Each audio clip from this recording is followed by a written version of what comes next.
चलो तारी ले सन में केहू तो नहीं खेबी सवा से दादा आजकल के जेनरेशन में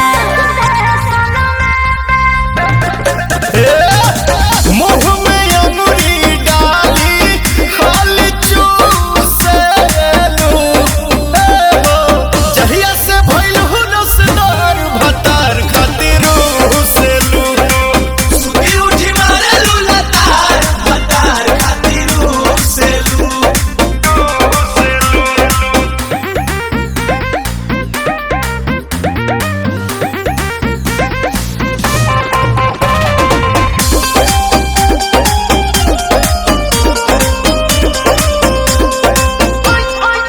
जवानी के बोझा लेके भारी गोरी जहे तहे करैलू मारामारी गोरी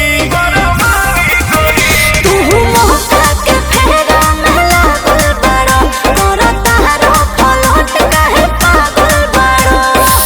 कुछु न परे पसंद काहे तो दूसलू जहिया से भइल हो रसदार भतार खातिर हुसेलू सुती उठी मारेलू लतार भतार खातिर हुसेलू